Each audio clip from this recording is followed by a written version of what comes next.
Est-ce qu'on a quelque chose à dire? Dans notre série, nous avons voulu en savoir plus sur les archives de la police judiciaire. Marc Moulin. Voici les enquêtes du commissaire Charogne. À la semaine prochaine, Marc. Aujourd'hui, 17e épisode. La veuve et le comte.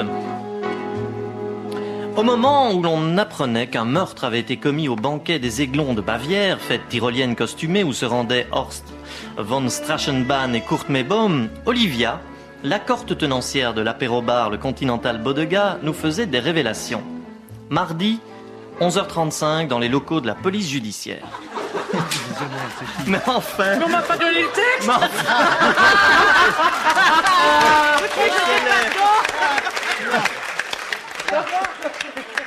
Attends, voilà. Ah bon. C'est nous qui faisons. Ah ben alors. Alors pour l'improvisation, ce sera de l'improvisation.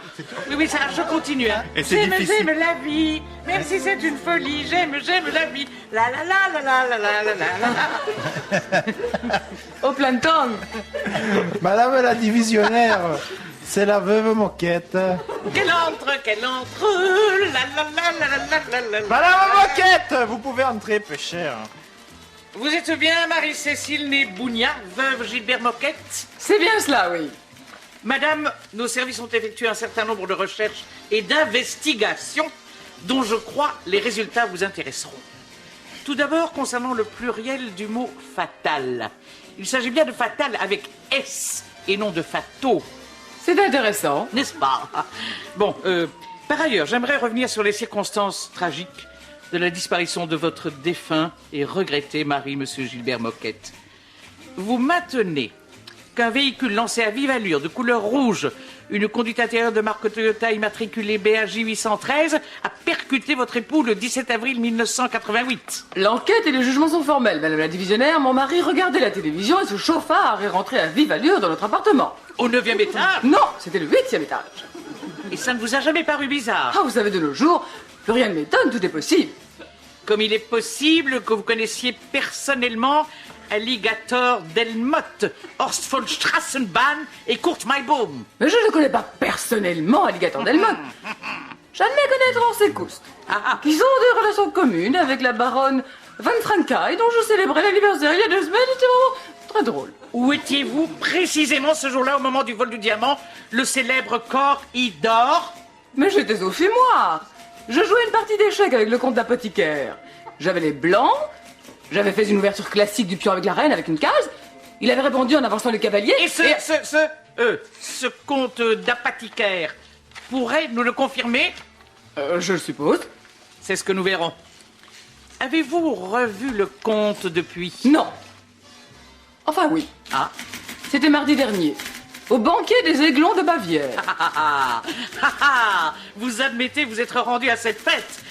Connaissiez-vous la victime, Raymond Vastio?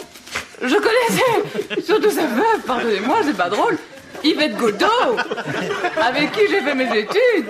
Elle travaillait pour l'édition Benelux de Paris Clash, aux côtés d'Yvan Risotto. Pendant ce temps, au domicile de l'inquiétant Horst von Strachenbahn. Ah, mon cher Kurt, cette affaire commence à sentir les roussis. Les rosiers? Ah, je ne comprends pas. Les roussis, les brûlés, si tu préfères.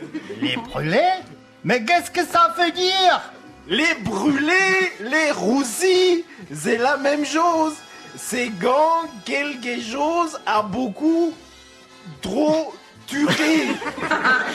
Also, prima, j'ai compris. Comme un rôti qui est resté trop longtemps dans les fours. C'est ça, exactement.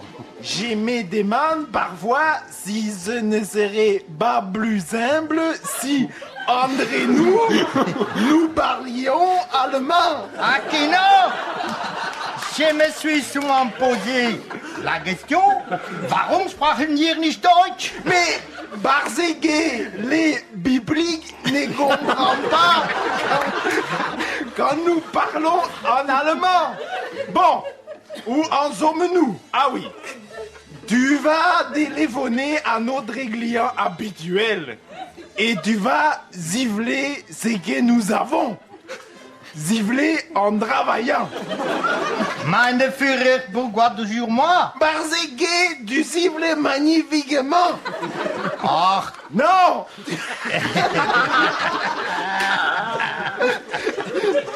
Tu as gagné le concours Les Rossignols des Bavière. En 75, j'ai mal à la gorge. je ne suis pas en forme ce matin, nicht wahr? Lieutenant, mais bon, c'est un ordre. Zivelé et ordonné à Alligator Delmotte de sinon éliminer la veuve.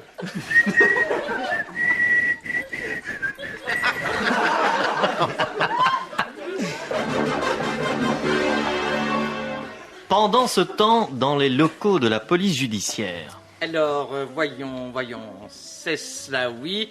Vous êtes bien le comte Égésipe Sigismond Gratien Paquerette d'Apathicaire. Mais pourquoi Paquerette? Ma mère adorait les pâquerettes, hein, et c'est le nom de mon parrain. Vous voulez dire de votre marraine?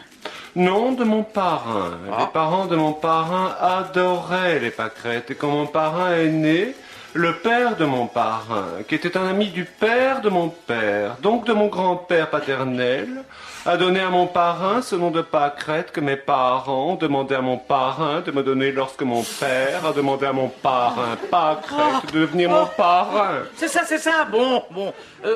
Donc, vous jouez aux échecs?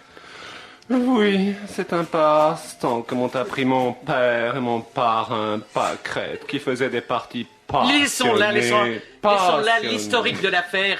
Dites-moi plutôt ce que vous saviez de la veuve Moquette, de Horst von Strassenbahn, de la baronne de Van Frankrijk et de Alligator Delmotte. Le comte d'Apathicaire va-t-il se mettre à table et manger le morceau? C'est ce que vous saurez en écoutant dans la semaine infernale la semaine prochaine, le prochain épisode des enquêtes du commissaire Charogne.